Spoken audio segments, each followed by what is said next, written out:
Halo viewers semua, kembali lagi bersama Movie Restore, channel YouTube yang akan memaparkan secara singkat alur dari sebuah film dengan cara yang menyenangkan dan mudah untuk dipahami. Untuk teman-teman yang tidak memiliki waktu luang untuk menyaksikan film secara utuh, semoga Movie Restore mampu memberikan inti yang terdapat dalam film sehingga penonton mendapatkan kesan dan experience yang sama ketika menonton film secara utuh. Tanpa berlama-lama, berikut pemaparan singkat dari film Blue Streak. Film diawali dengan memperlihatkan trio Baragajo yang hendak mencuri sebuah berlian di toko perhiasan. Mereka bertiga bernama Miles, Deacon, dan Eddie. Dan juga ada seorang lagi yang bernama Tully. Dia bertugas sebagai driver yang menunggu mereka bertiga ketika berhasil mendapatkan berlian. Mereka pun membagi tugas masing-masing. Yang bertugas untuk membobol berangkas adalah Eddie dan Miles, sedangkan Deacon dia berada di atas untuk mengamati situasi dan juga CCTV yang ada di dalam toko perhiasan tersebut. Setelah Miles dan Eddie berhasil masuk ke toko perhiasan tersebut, ia pun menuju berangkas. Ia pun membobol berangkas yang tebal tersebut dengan pengamanan yang ekstra ketat dan sensor yang sangat rumit. Akhirnya Eddie pun memilih untuk kembali ke atas untuk mengambil sesuatu, dan Miles tetap bekerja untuk membongkar pintu berangkas tersebut. Miles akhirnya berhasil membuka berangkas tersebut yang terdapat berlian yang cukup besar di dalamnya. Ketika Eddie berhasil naik ke atas, ternyata Deacon menodongkan pistol kepadanya. Ternyata Deacon ingin bagian lebih dengan cara membunuh Eddie. Akhirnya Eddie pun ditembak, sehingga tubuh Eddie pun terjatuh dan menimpa mobil polisi. Kembali ke Miles. Miles berhasil mendapatkan berlian yang sangat besar itu di dalam berangkas. Ia pun mendengar suara sirine mobil polisi dari luar. Ia pun langsung memutuskan untuk kembali ke atas. Ketika ia kembali, ia berpapasan dengan security yang ada di toko perhiasan tersebut. Akhirnya Miles pun mengakali alat pemadam api sehingga mengeluarkan gas helium untuk memadamkan api dan membuat pandangan dari security itu buyar. Dan akhirnya Miles pun berhasil lolos dari security tersebut dan dia berhasil naik ke atas.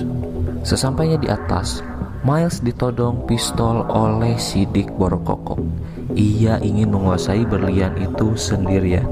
Akhirnya Miles pun memberikan berlian tersebut dan mereka pun memisahkan diri untuk kabur karena polisi sudah datang. Dirasa sudah aman, akhirnya Dick pun memeriksa kantong yang diberikan oleh Miles. Ternyata itu bukan berlian.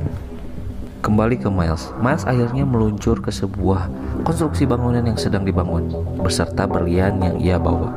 Ia pun mencoba untuk mencari tempat yang aman dari kejaran polisi. Akhirnya Miles pun masuk ke dalam sebuah ventilasi pembuangan udara dan memutuskan untuk menyimpan berlian tersebut di sana. Miles pun turun. Ia ternyata sudah disambut oleh seekor anjing polisi yang sangat galak, dan tak lama para polisi itu pun datang menghampiri Miles. Akhirnya Miles ditangkap oleh polisi. Miles pun mencoba menandai di mana ia menyimpan berlian tersebut, dan dia akan mengambil berlian tersebut setelah ia keluar dari Hotel Prodeo alias dari penjara. 2 tahun pun berlalu. Akhirnya Miles pun keluar dari penjara. Ia pun sangat senang karena telah bebas dari penjara. Ia pun memutuskan untuk pergi ke rumah kekasihnya terlebih dahulu untuk meminta maaf dan merayunya kembali agar bisa bersama-sama kembali. Sesampainya di sana, Miles tidak disambut baik oleh mantan kekasihnya tersebut karena mantan kekasihnya kesal karena Miles mengaku adalah seorang bankir. Ternyata ia adalah seorang perampok. Scene beralih di mana Miles mencoba untuk kembali di mana ia menyimpan berliannya tersebut. Ia pun sangat terheran-heran karena tempat di mana ia menyimpan berlian kini sudah menjadi kantor polisi. Miles pun sangat tidak percaya dengan hal tersebut. Ia sampai menanyakan kepada orang-orang apakah itu kantor polisi atau bukan.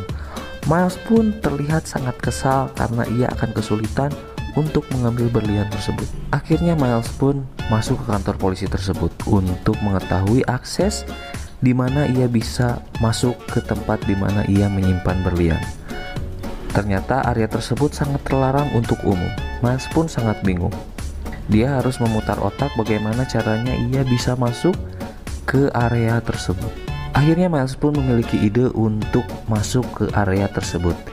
Ia akan menyamar menjadi seorang tukang pizza yang mengantarkan pizza ke area tersebut, di mana ia menyimpan berliannya di sana. Keesokan harinya, Miles pun menyamar menjadi kurir pengantar pizza dengan penampilan yang sangat aneh, mirip Giga Nugelo. Tak hanya penampilannya, ternyata kelakuannya pun sangat aneh. Miles mencoba agar tidak dikenali oleh para polisi tersebut. Miles pun akhirnya menghampiri meja informasi untuk meminta izin agar ia bisa masuk ke area yang tidak diperuntukkan untuk umum. Sang polisi pun tidak memberikan izin karena di area tersebut tidak ada seorang pun yang memesan pizza. Tetapi Miles tetap memohon agar bisa mengantarkan pizzanya. Tetapi petugas itu bersikukuh tidak bisa mengizinkan Miles karena tidak ada seorang pun yang meminta pizza. Akhirnya polisi itu pun memberikan saran agar ia menitipkan pizzanya kepadanya. Miles pun tidak mau meninggalkan pizza tersebut karena ia beralasan pizzanya takut dimakan oleh si polisi tersebut. Akhirnya si polisi itu pun memberikan saran kepada Miles agar menitipkan pizza tersebut kepada seseorang yang akan naik ke sana. Ia adalah seorang polisi bernama Carlson. Miles pun menghampiri Carlson dan akhirnya ia pun memberikan pizza tersebut kepada Carlson. Miles mengatakan ia tidak percaya menitipkan pizza kepada polisi gendut tersebut karena ia takut pizzanya akan dimakan. Setelah memberikan pizza, Miles pun ternyata mengambil ID card milik Carlson agar ia bisa menduplikasi ID card tersebut dan bisa masuk ke dalam area terlarang tersebut. Miles pun keluar dari kantor polisi tersebut. Ia begitu sangat kegirangan ketika mendapatkan ID card tersebut karena jalan menuju tempat terlarang tersebut telah terbuka untuk Miles. Akhirnya Miles pun pergi ke tempat sahabatnya yaitu Paman Lou. Ia adalah seorang pemalsu identitas yang sangat handal. Miles ingin kartu identitas milik Carlson itu dirubah atas nama miliknya agar ia bisa masuk ke area tersebut. Tak hanya identitas, Miles pun meminta Paman Lou untuk membuatkan rencana agar ia bisa masuk sebagai polisi gadungan. Dan juga beberapa file palsu yang menyatakan bahwa ia polisi yang sedang dipindah tugaskan ke kantor polisi tersebut. Beberapa hari pun berlalu, ternyata Paman Lou telah berhasil menyelesaikan berkas dokumen polisi palsu dan juga rencana yang di-request oleh Miles. Dan akhirnya Miles pun memulai harinya sebagai polisi gadungan dan ia pun pergi menuju kantor polisi di mana berlian itu berada. Miles pun sangat woles guys memerankan perannya sebagai polisi gadungan. Ia pun memasuki kantor polisi dengan sangat tenang. Tetapi ada seekor anjing yang menggonggongi dirinya. Ternyata anjing tersebut adalah anjing yang 2 tahun yang lalu menemukan Miles di lubang ventilasi. Miles pun berhasil masuk ke area yang hanya diperuntukkan untuk para polisi saja. Ia pun di sana bertemu dengan agen Carlson yang sedang menginterogasi seorang penjahat. Dan penjahat itu pun meminta untuk dilonggarkan borgolnya karena terlalu ketat. Beralih ke Miles yang berusaha untuk mencari lubang ventilasi agar ia bisa mencari berliannya yang ia simpan. Akhirnya pun ia masuk ke sebuah toilet dan menemukan sebuah lubang ventilasi di sana.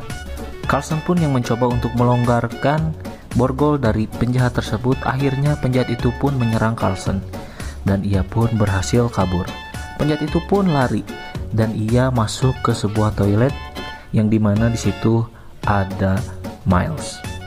Miles yang kaget dengan suara pintu terbuka dari penjahat tersebut. Akhirnya ia pun mengurungkan niatnya untuk naik ke ventilasi tersebut. Karena Miles mengetahui suara penjahat tersebut, akhirnya Miles pun menendang pintu toilet dan akhirnya pintu tersebut mengenai wajah si penjahat tersebut. Dan akhirnya penjahat itu pun pingsan. Agen Carlson dan para polisi lain pun masuk ke toilet tersebut dan mendapati penjahat tersebut sudah pingsan. Lalu Miles pun keluar. Dengan belaganya ia mengatakan bahwa penjahat itu telah berhasil dibereskan olehnya. Kepala polisi pun menanyakan siapa Miles.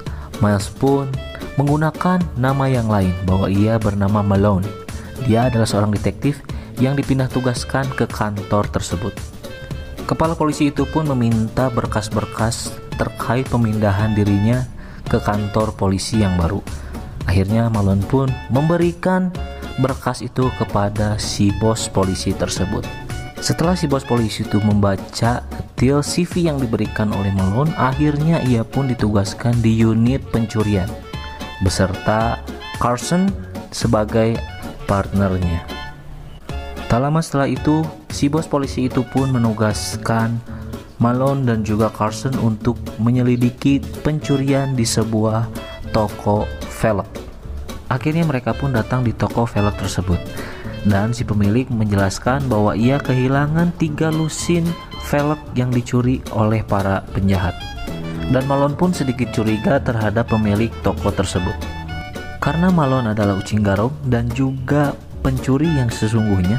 Ia memiliki jalur pikiran sendiri, dan ia memiliki analisa bahwa hal itu tidak mungkin terjadi jika seseorang merampok 3 lusin velg hanya dalam waktu 1 malam. Tapi pemilik toko itu pun bersikukuh bahwa velgnya benar-benar hilang dicuri oleh para perampok. Malone pun mengatakan kepada pemilik toko tersebut bahwa ia adalah seorang yang profesional. Ia tidak mungkin bisa dibohongi begitu saja oleh pemilik toko tersebut. Lalu Malone pun mencurigai sebuah truk yang terparkir di luar toko. Malone pun menghampiri truk tersebut dan membuka truk tersebut. Ternyata velg yang diklaim hilang oleh pemilik ada di dalam truk tersebut.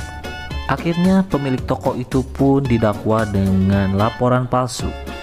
Dan si pemilik toko pun bilang ia melakukan hal tersebut karena ia ingin mendapatkan klaim asuransi atas hilangnya barang yang berada di tokonya. Detektif Malone dan Carson pun berhasil memecahkan kasus di hari pertama mereka bekerja sebagai partner. Setelah menangani kasus pencurian fiktif, akhirnya mereka pun pergi dari tempat velg tersebut. Dan kali ini Malone meminta dia yang mengemudikan mobil tersebut. Malone pun mengendarai mobil tersebut ala Fast and Furious seperti Dominic Toretto, kepot sana, kepot sini, ugal-ugalan, pokoknya mah bebas. Ia merasa senang karena ia bisa ugal-ugalan tanpa rasa takut akan dikejar polisi ataupun ditilang. Saat di perjalanan, Carson pun melihat mobil yang menabrak hidran dan ia pun meminta Malone untuk menepi dan melihat kondisi mobil tersebut, apakah ada korban atau tidak. Malone yang pengedulan alias pemalas, ia pun tidak menemani Carson dan ia memilih untuk pergi ke supermarket untuk jajan dan membeli cemilan karena ia belum sarapan. Dan ternyata di supermarket itu terjadi perampokan. Malone pun dengan tenang menunggu momen yang tepat agar bisa menyerang perampok bersenjata tersebut. Akhirnya momen itu pun tiba. Malone pun menodongkan senjata kepada perampok tersebut. Siapa sangka ternyata perampok tersebut adalah Tully. Malone pun tidak menyangka bahwa itu adalah Tully. Akhirnya ia pun kong kali kong sama Tully agar tidak membocorkan identitas dirinya bahwa ia adalah seorang penjahat. Dan Malone pun berjanji akan memberikan bagian berlian setelah ia mendapatkannya. Dan Malone pun memerintahkan Tully untuk pergi dari supermarket tersebut melalui pintu belakang, dan dia akan mengurus segalanya. Sesampainya di belakang supermarket, akhirnya Tully pun dikepung oleh polisi. Ia pun sangat kebingungan menghadapi polisi tersebut. Akhirnya baku tembak pun terjadi di antara kedua mereka. Karena kondisi semakin tidak terkendali, akhirnya detektif Malone pun menghampiri Tully untuk bernegosiasi. Akhirnya Malone pun dan Tully saling berdiskusi. Ia bernegosiasi, Malone akan menjanjikan uang kepadanya asal Tully mau dipenjara untuk beberapa hari, dan dia akan melakukan sedikit aksi yang akan memukau para polisi. Dan akhirnya Malone pun menghantam Tully, yang mengakibatkan para polisi yang ada di belakang Malone merasa takjub akan skill yang ia miliki. Sesampainya di kantor polisi, Malone pun dipuji dan diberi apresiasi oleh teman-teman sesama polisi. Dan tak lama, si bos besar memanggil Malone. Malone agak sedikit deg-degser alias ketakutan. Ia takut identitasnya terbongkar. Tetapi si bos besar itu pun mengatakan karena Malone cekatan dan track record Malone yang sangat memukau, akhirnya ia pun diangkat menjadi kepala detektif. Berita pengangkatan tersebut itu merupakan kabar buruk bagi Malone, karena ia akan lebih lama berada di kantor polisi tersebut. Akhirnya Malone pun kembali ke lubang ventilasi untuk mencari berlian yang ia cari. Akhirnya Malone pun masuk kembali ke lubang ventilasi dan kini ia menemukan di mana ia menempelkan berliannya bersama Solasi tersebut. Dan ketika sampai di sana, ia merasa kesal dan sangat kaget. Ternyata berliannya tidak ada di situ dan hanya menyisakan sisa plester yang ia tempel dulu. Scene beralih di mana Dick menghampiri Paman Lowe. Ia hendak menanyakan keberadaan Malone. Tetapi Paman Lowe pun tidak memberitahukan di mana Malone berada. Tetapi pada akhirnya Dick pun mengetahui di mana Malone berada. Ia mendapatkan informasi dari file yang dibuat Paman Lowe untuk Malone. Pada malam hari akhirnya Malone pun mencoba kembali untuk mencari berlian tersebut. Kini ia menggunakan peralatan yang cukup canggih, yaitu menggunakan remote control agar terlihat seperti agen Mission Impossible. Ia pun mengikuti kemana arah mobil remote control itu berjalan, dan pada akhirnya ia pun masuk ke sebuah ruangan yang di dalamnya sedang mengadakan rapat. Karena Malone adalah polisi yang sangat famous, ia pun banyak ditanyai pertanyaan oleh para anggota polisi tersebut perihal pengalaman dan istilah-istilah dari kepolisian yang sesungguhnya ia tidak ketahui.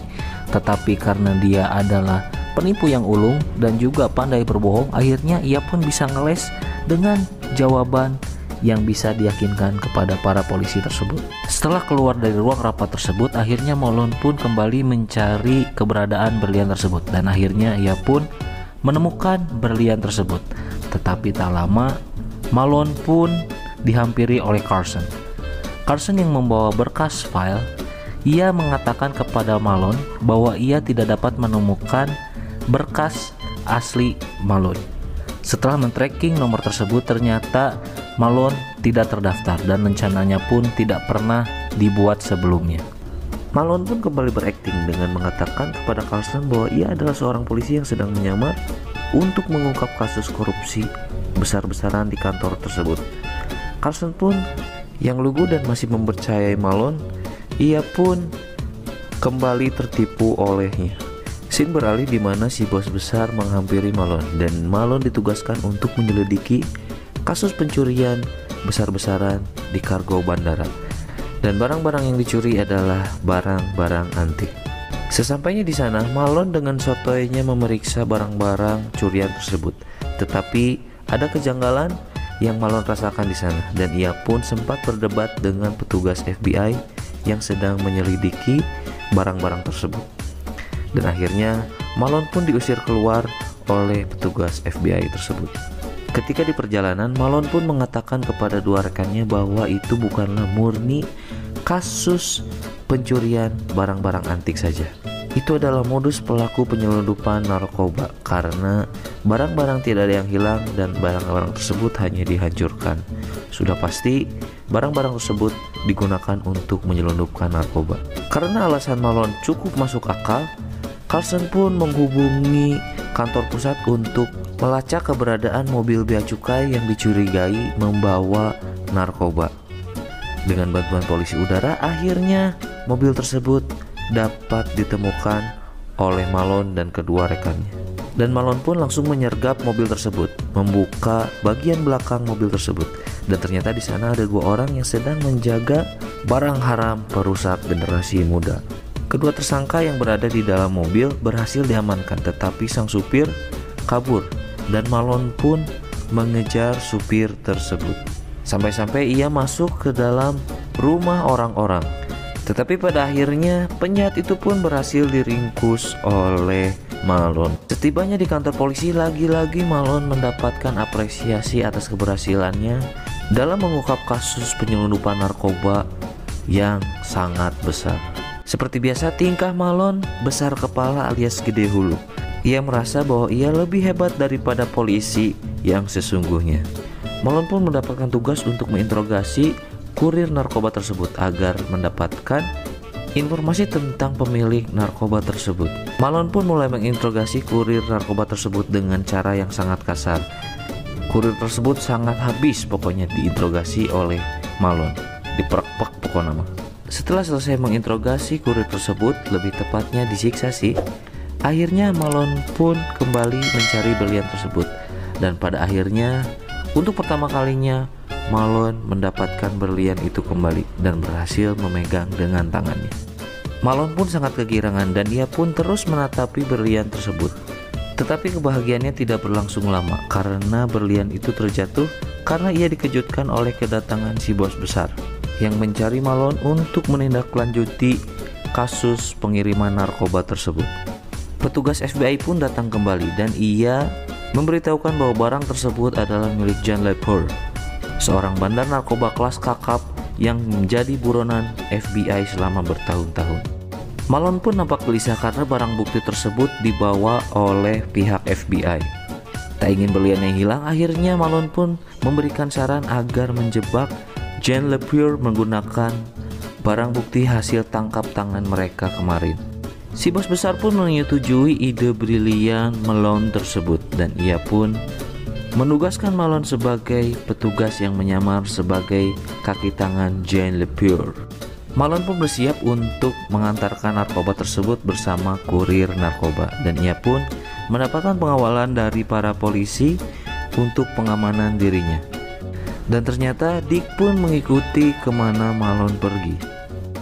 Dan akhirnya Malone pun tiba di destinasi tujuan pertemuannya bersama John Lepore. Sebelum bertemu, Malone pun hendak mengambil berlian yang terselip di barang bukti tersebut. Ia pun mendapatkan berlian tersebut dan tak lama Tully datang beserta Dick yang mengikutinya sejak awal. Dan akhirnya Dick pun merebut berlian yang ada di tangan Malone. Ketika Dick hendak keluar, ia pun terkejut karena truk tersebut terangkat oleh kren yang bermuatan magnet. Dan truk tersebut diarahkan kepada Mang Jen, yaitu si bandar narkoba. Akhirnya Malone pun bertemu dengan Mamang Jen, tetapi Mamang Jen mencurigai bahwa Malone adalah seorang polisi. Meskipun Malone penjahat sesungguhnya alias Ucing Garong, tetapi Mamang Jen tidak mempercayai begitu saja dan ia memberikan tes kepada Malone jika ia bukan seorang polisi. Si Mamang Jen memerintahkan Malone untuk menembak Dick jika ia bukan seorang polisi. Bak gayung bersambut, Malone yang tidak menyukai Dick pun merasa sangat mendapatkan kesempatan. Tanpa basa-basi, Malone pun menembak Dick. Tangan Dick pun berhasil dibedil oleh Malone. Dan akhirnya polisi dan FBI pun melakukan penyergapan terhadap transaksi narkoba tersebut. Terjadi baku tembak di sana. Karena keadaan yang ricuh, akhirnya Dick pun berhasil melarikan diri dengan mengendarai sebuah truk. Malone yang tak ingin berliannya pergi begitu saja, ia pun mengejar Dick dan masuk ke dalam truk tersebut. Ternyata Dick bertujuan untuk pergi ke Meksiko untuk melarikan diri, tetapi petugas border di sana atau petugas perbatasan memberikan perangkap paku untuk mencegah mobil itu menerobos wilayah perbatasan. Tetapi Dick terus melabas jebakan paku tersebut dan petugas Meksiko pun menembaki mobil tersebut. Akhirnya Dick pun berhasil menembus perbatasan Meksiko dan kini ia berada di wilayah yurisdiksi Meksiko. Malone pun mengatakan kepada petugas FBI tersebut untuk mengejar Dick, tetapi petugas FBI tersebut tidak bisa melakukan apa-apa karena Meksiko bukan wilayah yurisdiksi Amerika sehingga ia tidak bisa berbuat banyak. Malone yang tidak ingin berliannya hilang, ia pun tancap gas untuk mengejar Dick yang berada di wilayah Meksiko. Malone pun mengejar Dick dan terjadi baku tembak di sana. Dan pada akhirnya, singkat cerita, Malone pun berhasil menjungkir balikan mobil milik Dick. Dan mereka berdua pun saling tunjuk-menunjuk menggunakan pistol. Karena dirasa tidak akan menyelesaikan masalah, akhirnya Malone pun bernegosiasi dengan Dick dan mengatakan bahwa ia akan membagi jatah berlian kepadanya. Dick pun menyetujui usulan Malone dan ia pun memberikan senjatanya kepada Malone. Dan Malone pun berbalik badan untuk kembali ke wilayah Amerika Serikat. Tanpa disangka ternyata Dick berkhianat dan ia pun hendak menembak Malone. Tetapi Malone yang cekatan, ia pun berhasil menembak Dick terlebih dahulu. Malone pun kembali ke perbatasan Amerika dan ia pun ditanya si bos besar tentang jati dirinya. Malone pun sedikit kebingungan, tetapi ia memiliki ide yang lebih gila lagi. Ia mengatakan bahwa ia adalah agen rahasia dari Meksiko yang menangani kasus narkoba tersebut. Malone pun berpamitan dengan mengoceh menggunakan bahasa Meksiko dan ia pun berjalan meninggalkan wilayah Amerika untuk menuju Meksiko. Tak lama Carlson pun menghampiri Malone dan ia sudah mengetahui bahwa Malone adalah Miles Logan yang tersandung masalah pencurian berlian beberapa tahun yang lalu dan sekarang mencoba menyamar menjadi polisi untuk mendapatkan berlian yang ia simpan di kantor polisi. Dan Carlson pun menyuruh detektif Hardcastle untuk menangkap Malone, tetapi detektif tersebut mengatakan bahwa Malone berada di luar yurisdiksi Amerika sehingga ia tidak bisa ditangkap. Malone pun kegirangan dan mengucapkan terima kasih kepada dua rekannya tersebut.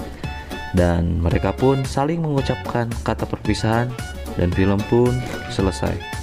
Terima kasih sudah menonton tayangan kami sampai akhir. Semoga Anda semua terhibur dan tim Movie Story doakan senantiasa teman-teman sehat selalu, melimpah rezekinya dan segera tercapai apa yang menjadi pengharapan di dalam doa teman-teman semua. Tak lupa kami akan selalu menyisipkan quotes yang menarik dari film yang kami paparkan. Berikut quotes pilihan tim Movie Story dari film Blue Streak.